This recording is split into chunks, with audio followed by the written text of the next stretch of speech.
Welcome back to the channel. Now that the Audi's in primer, Johnny's gonna work his magic doing some blocking, and at this point I'm pretty useless, so we're gonna move on to another project that needs to get wrapped up. This is my Ford freaking Ranger. Now you might be thinking, big deal, I've seen a million Rangers. Well, this ain't no ordinary Ford freaking Ranger. I've gone and swapped a 2.3 turbo Lima engine out of a Ford Thunderbird turbo coupe into this bad boy. And this week we need to get her ready for tuning and dynoing. I bought this bad girl for $500 on Marketplace. She didn't run, had the 2.3 naturally aspirated. I yanked that thing right out. I couldn't get it running either, so yeah, she came out. My brother's got the 2.3 turbo coupe. I pulled the engine out of that, put it right in here. It was a super simple swap. The head's been poured and polished. It's got roller cams, top mount, exhaust manifold. The intake's been rotated and ported. Front mount intercooler, big China turbo, 3-inch stainless full exhaust. It's got a Mustang 5.0 fuel pump. What else? It's got the T5 out of the Thunderbird, so it's got the upgraded transmission compared to the factory Ranger transmission. I've got the Stinger Pimp-X ECU in here, controlling the whole thing. There's a few things that I need to do to finish this one. I ordered 60-pound injectors. I got those today, so we're gonna put those in. I also need to install flex pipe on the downpipe. There's one more thing. Oh yeah, meth injection. We're gonna put meth on this thing. These are Deca 60-pound high impedance, however you want to pronounce it, injectors.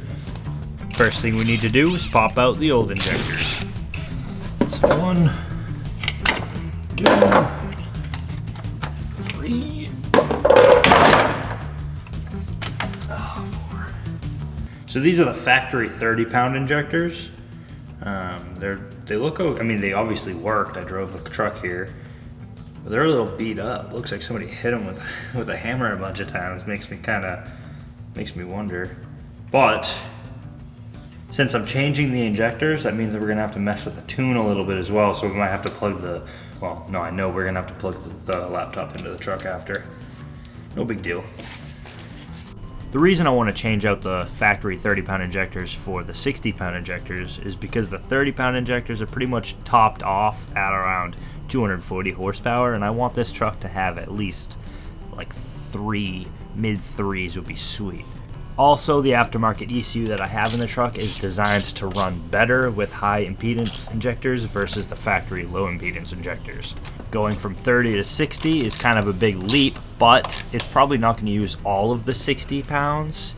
It'll only use what it needs, and that's what we're going to do here with the tuning. Now the truck ran with a perfect AFR with the 30-pound injectors at around 8.5 milliseconds. So hypothetically, with 60-pound injectors, if we just have that 8.5, we should get a perfect AFR.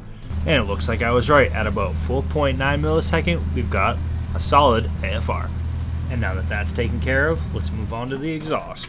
When I designed this downpipe, I made it super easy to remove. Just 2 V-bands, a wastegate, and an O2 sensor. Well, unbolting it's easy. Getting it out of the truck, that's a whole nother story. I made it way too perfect. Should.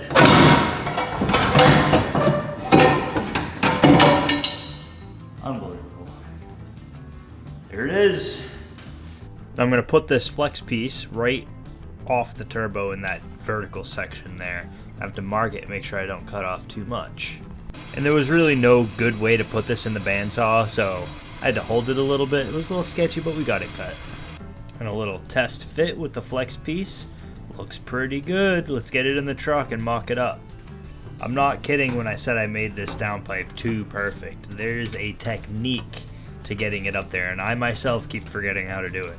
But the struggle's worth it. I mean, who else is out there building a turboed Ford Ranger with full 3-inch stainless exhaust? Anyways, now that we got the downpipe back installed in the truck, we can tack on the elbow off the turbo and pull it back out and weld it up.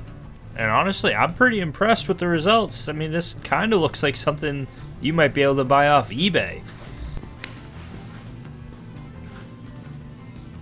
Now there's one last thing I want to do with the exhaust before I go ahead and move forward. I believe I have a small exhaust leak in the engine bay area. So what I did is I got my fog machine here.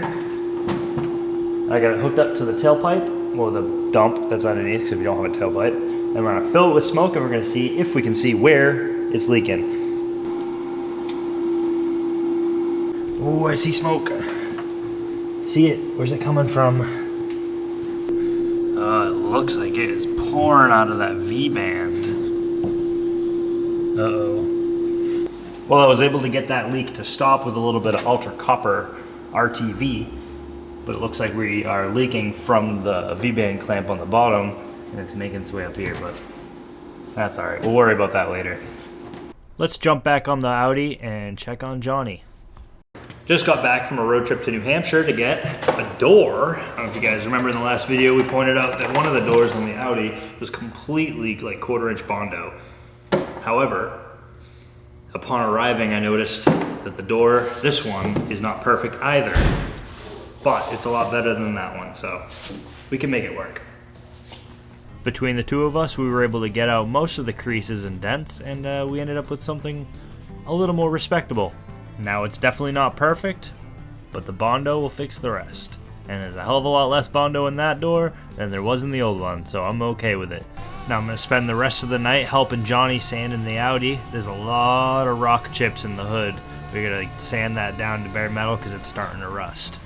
Now we're shooting to have this car painted for the next video, so make sure you're subscribed because you're not going to want to miss this. It's going to look sick. And moving back on to the Ranger. Alright, I've got everything I need to put meth in my Ranger. I've got my switch, my nozzle, my tank, and my pump. They're used. They used to actually be on this engine in the Thunderbird. Look at that, there's still some meth in there. This is a decent place for this tank. I'll just put this right here. It's like the Ranger was ready for meth injection from factory. Nice and solid. We'll just run this breather up here. All right, I got the pump mounted down there. Got my grounded and my power going right here. Now I need to hook up the Hobbs switch and the nozzle. I'm gonna put the Hobbs switch right here on this charge pipe. Nice quick wiring right to the pump. And then I'm gonna put the nozzle on this charge pipe facing directly into the throttle body. So I was digging through my bin and I found this piece of aluminum here. I have to open it up and thread it for this, but that'll be pretty easy, I think. So let's get to it. Now my camera setup and lighting in the machine shop wasn't perfect, so I'll skip through most of this, but I ended up making both bungs. The one for the switch was pretty easy, but the one for the nozzle was a little tricky because it was at an angle, and I wanted to make sure I could still get into the inside of it because you have to put the nozzle in through the inside. If that makes sense. I'm gonna throw a quick tack on this, make sure it's in a good place. You guys are gonna have to bear with me on this video. Got no cameraman. It's a struggle, but making it work. So this is what I was talking about with putting the nozzle in through the inside. So you can see it in there, kind of. Well, it looks good to me, so let's go ahead and weld it up.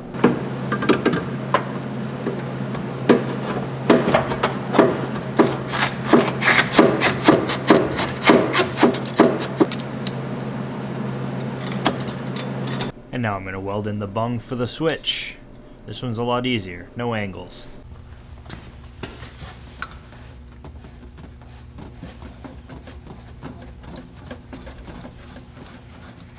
All right, we got it all hooked up. I have the hose off the nozzle. I just want to make sure the pump works because it's been a while since this thing's been used. So let's see.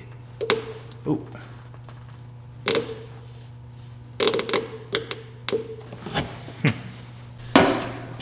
Do the old starter trick. Let me just beat this thing with a...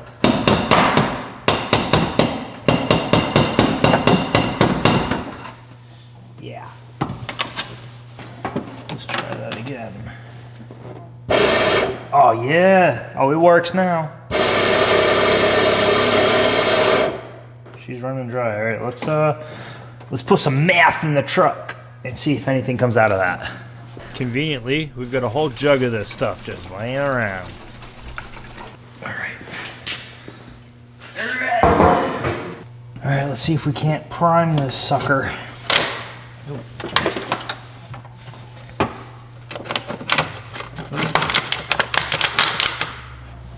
Okay, ready?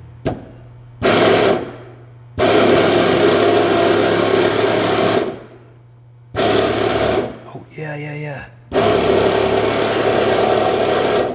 Oh, that's good. All right, we got the injectors replaced, we got the flex pipe installed, and we got the meth injection installed. Now all we gotta do is test it, but not now, because I don't have a cameraman. We're gonna wait till tomorrow, and we'll take her for a rip. Oh. She still needs to be tuned. She hasn't been tuned professionally yet. I did my best, but I don't know what I'm doing. This is gonna be the first test with meth. So let's see what happens.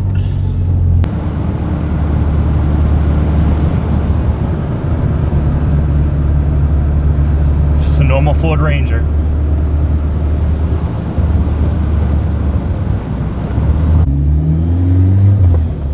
So I think the Hobbs switch is set to, I think I had it at 17 PSI. So we gotta go nice and easy, try and reach 17 and see if it kicks on.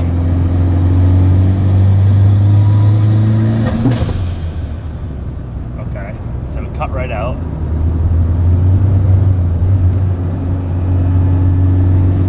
Let's see what happens again.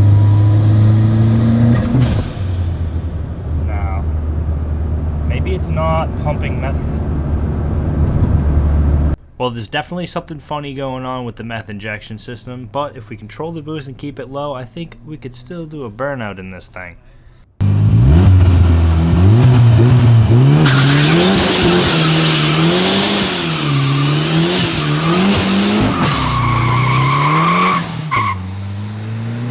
Back in the shop.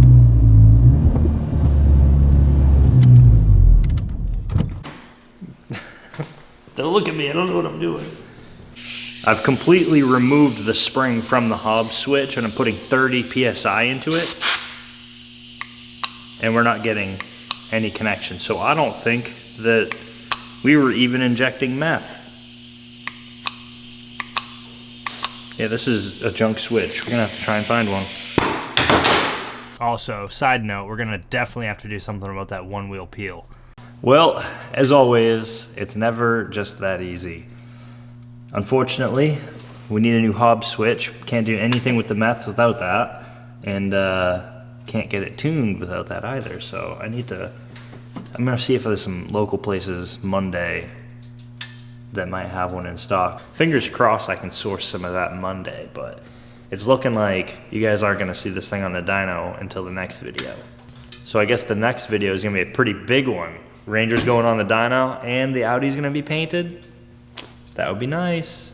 I'll tell you what, the one thing I'm definitely gonna have to do is figure out how to put a blower motor in this thing. Because if you can't tell, I have no room because of the turbo and the downpipe. That's where the air goes in, and this is where the motor sits usually, right up in here. I'm thinking about 3D printing a housing for this and then making a duct out of metal. Otherwise, I'm not gonna have any heat in this thing, and it's getting cold out, hence the bibs. So it looks like it's not really finished. They're never really finished, are they? But we got some progress done in this video. In the next video, hopefully we can square away all the water meth injection and get it on a dyno and tuned. And at the same time, simultaneously, the Audi should be getting painted.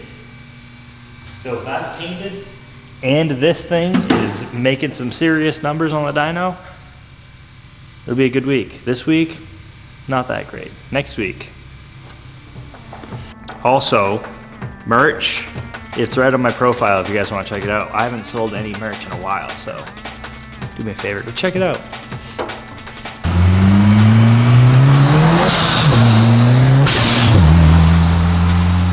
Take your guesses now. How much horsepower at the wheels do you think this thing's gonna make?